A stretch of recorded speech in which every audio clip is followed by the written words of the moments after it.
ನನ್ನ ಮನಸ್ಸಿನಲ್ಲಿ ಒಂದು ಪ್ರಶ್ನೆ ಕಾಡ್ತಾ ಇದೆ. ಆ ಪ್ರಶ್ನೆಗೆ ನೀನು ಉತ್ತರಿಸಲೇಬೇಕು. ಹೇಳಿ ರವಿ, ನಿಮ್ಮ ಮನಸ್ಸಲ್ಲಿ ಕಾಡ್ತಾ ಇರೋ ಪ್ರಶ್ನೆ ಅದ್ಯಾವುದು ಅಂತ ನಾನು ಉತ್ತರ ಕೊಡ್ತೀನಿ. ಬಿಚ್ಚು ಮನಸ್ಸಿನಿಂದ ಹೇಳ್ತೀಯ ತಾನೆ? ಖಂಡಿತವಾಗ್ಲು. ಭಾರತಿ, ನಿನ್ನ ಮೊದಲಿನ ಗಂಡ ಮಂಜು ಬದುಕಿದನ ಅಥವಾ ಸತ್ತಿದ? ರವಿ, ನೀವು ಕೊರಳಿಗೆ ಮಾಂಗಲ್ಯ ಕಟ್ಟಬೇಕಾದ್ರೆ ಮಂಜು ಸತ್ತು ಹೋಗಿದ್ರು. ಭಾರತಿ, ಸುಳ್ಳು ಹೇಳ್ತಾ ಇದೀಯ ನೀನು? ಕೊರಳಿಗೆ ಮಾಂಗಲ್ಯ ಕಟ್ಟಿದ ನಂತರ ಮಂಜು ಮತ್ತೆ ಬದುಕಿ ಬಂದ್ರು. ಭಾರತಿ, ನೀನು ಹೇಳೋದು ಸುಳ್ಳು. ಮಂಜು ಸತ್ತಿಲ್ಲ. ಅವನಿಗೆ ಮೋಸ ಮಾಡಿ ನನ್ನ ಕೈಯಿಂದ ತಾಳಿ ಕಟ್ಟಿಸಿಕೊಂಡಿದೆಯಲ್ಲ. ಸತ್ತವರು ಮರಳಿ ಬರುವುದುಂಟೆ, ಮರಳಿ ಬಂದರು. ಮಂಜುನೇ ನನ್ನ ಗಂಡ ಅಂತ ಯಾಕೆ ನನಗೆ ನೀನು ಒಂದು ಮಾತು ಹೇಳಿಲ್ಲ? ಇಲ್ಲ ರವಿ, ನಾನು ನಿಮಗೆ ಮೋಸ ಮಾಡಿಲ್ಲ, ನಾನು ನಿಮಗೆ ಮೋಸ ಮಾಡಿಲ್ಲ. ಆ ವಿಧಿ ನನಗೆ ಮೋಸ ಮಾಡಿಬಿಡ್ತು ರವಿ, ಆ ವಿಧಿ ನನಗೆ ಮೋಸ ಮಾಡ್ತು. ನೋಡಿ, ಯುದ್ಧದಲ್ಲಿ ಮಂಜು ಸತ್ತೋಗಿದ್ದಾರೆ ಅಂತ ತಿಳ್ಕೊಂಡು ನಾನು ನಿಮ್ ಕೈಗಳಿಂದ ನನ್ನ ಕಣ್ಣಿಗೆ ಮಾಂಗಲ್ಯ ಕಟ್ಟಿಸ್ಕೊಂಡೆ. ಪ್ರಥಮ ರಾತ್ರಿ ದಿನ ಹೋದವರು ಮತ್ತೆ ಪ್ರಥಮ ರಾತ್ರಿ ದಿನನೇ ವಾಪಸ್ ಬಂದ್ರು. ನಾವಿಬ್ರು ಮದುವೆ ಆಗಿದ್ದೀವಿ ಅಂತ ತಿಳ್ಕೊಂಡು ಅವರು ನನಗೆ ತಾಯಿ ಸ್ಥಾನ ಕೊಟ್ರು. ತಾಯಿ ಸ್ಥಾನ ಕೊಟ್ರು. ನಾನ್ ಮೋಸ ಮಾಡಿಲ್ಲ ರವಿ, ನಾನ್ ಮೋಸ ಮಾಡಿಲ್ಲ.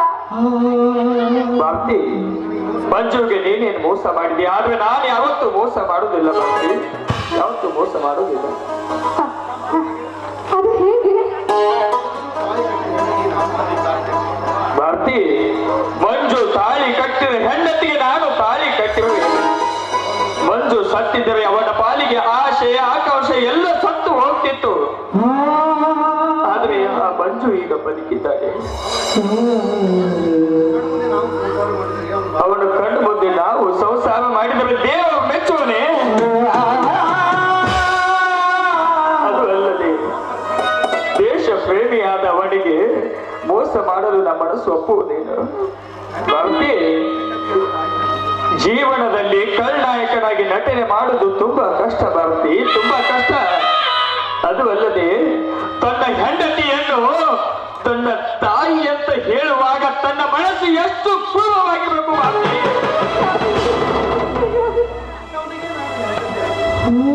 ಅಂತವನಿಗೆ ನಾನು ಮೋಸ ಮಾಡಬಹುದೇನು ಭಾರತಿ? ಭಾರತಿ, ಆ ಮಂಜು ಮಾನಸಿಕವಾಗಿ ಎಷ್ಟು ನೊಂದಿರ್ಬೇಕು ಅಜ್ಜಿ. ಇಲ್ಲ ಭಾರತಿ, ಕೊಲೆ ನೋವಿಗಿಂತನೂ ಅವನು ಕಟುಕರವಾಗಿ ನರಳ್ತಾ ಇದ್ದೇನೆ ಭಾರತಿ. ಭಾರತಿ, ಅವನಿಗೆ ನಾನು ಮೋಸ ಮಾಡ್ಲಾವೆ ಭಾರತಿ, ನಾನು ಅವನಿಗೆ ಮೋಸ ಮಾಡ್ಲಾವೆ. ನಿಮ್ಮ ಮುಂದಿನ ವಿಚಾರ? ಭಾರತಿ, ವಿಚಾರ ಮಾಡುವುದರಲ್ಲಿ ಏನಿದೆ ಭಾರತಿ? ವಿಚಾರ ಮಾಡುವುದರಲ್ಲಿ ಏನಿದೆ? ದೇವರ ಕೃಪೆಯಿಂದ ನನಗೀಗ ಇದ್ದ ಕ್ಯಾನ್ಸರ್ ರೋಗವು ಸಹಿತ ಹೊರಟು ಹೋಯಿತು. ನನ್ನ ಜೀವನದಲ್ಲಿ ನನ್ನ ಹೆಣ್ಣು ಒಂದು ಪ್ರೀತಿ ಮಾಡಿದ ಹೆಣ್ಣು ನನಗೆ ಜೊತೆ ಆಗ್ತಾ ಅಂತ ನಾನು ತಿಳಿದುಕೊಂಡಿದ್ದೆ. ಆದ್ರೆ ಆ ದೇವರಲ್ಲೂ ನನ್ನ ಬಾಳಿನಲ್ಲಿ ಯಾವ ಹೆಣ್ಣನ್ನು ಬರಲಿಲ್ಲ ಅಂದಮೇಲೆ ನಾನು ಯಾಕೆ ಭಾರತಿ ಭಾರತಿ, ದಯವಿಟ್ಟು ನಿನ್ನ ಹತ್ತಿರ ನನ್ನೊಂದು ಮಾತು ಕೇಳ್ತೀನಿ. ಇಲ್ಲ ಅಂತ ಮಾತು ಹೇಳುವಾಗ ನಡೆಸ್ಕೊಡ್ತೀಯಾ? ಹೇಳಿ ರವಿ, ಅದೇನ್ ಮಾತು ಅಂತ ಹೇಳಿ. ಗಂಡ ಅಂದ್ರೆ ದೇವರ ಸಮಾನ, ನಡೆಸ್ಕೊಡ್ತೀನಿ. ಹೇಳಿ ರವಿ. ಭಾರತಿ, ಇವತ್ತೇ ನೀನು ಹೋಗು, ಸೀರೆ ಉಟ್ಟುಕೊಂಡು. ಭಾರತಿ, ನೀನು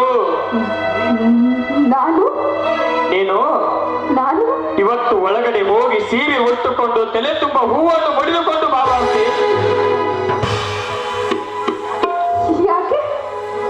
ನಿನ್ನನ್ನು ಮತ್ತೊಮ್ಮೆ ಆ ಮಂಜುವನಿಗೆ ಹೆಂಡತಿಯಾಗಿ ಒಪ್ಪಿಸಬೇಕಂತ ನನ್ನ ಮನಸ್ಸು ಹೇಳ್ತಾ ಇದೆ.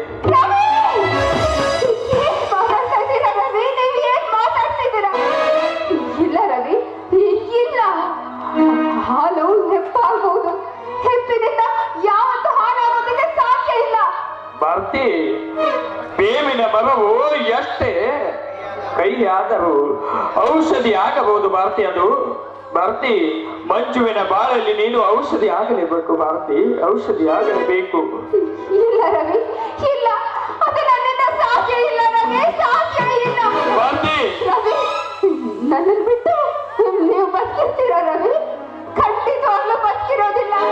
ಮದುವೆ ಮುಂಚೆ ಹೇಳಿದ್ರಲ್ಲ, ನೀನೇನಾದ್ರೂ ಬಿಟ್ರೆ ನಾನು ಸತ್ತೋಗ್ತೇನೆ ಅಂತ.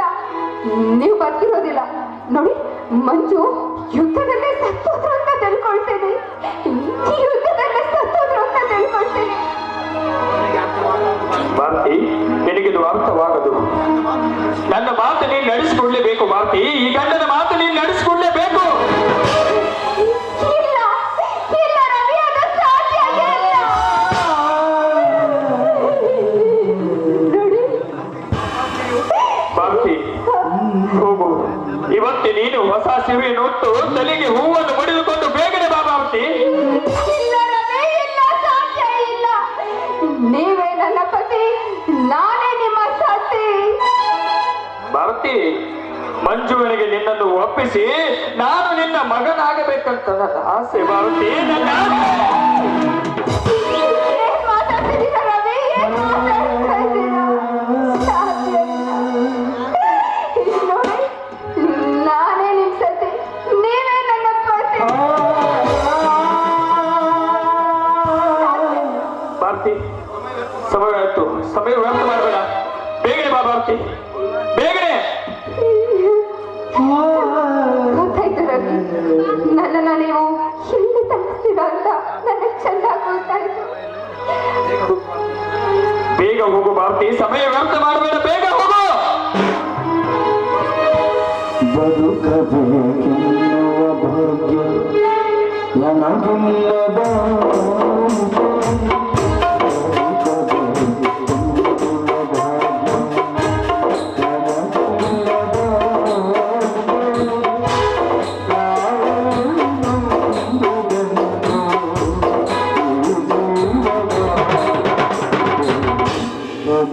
ಬದುಕಬೇಕೆನ್ನುವ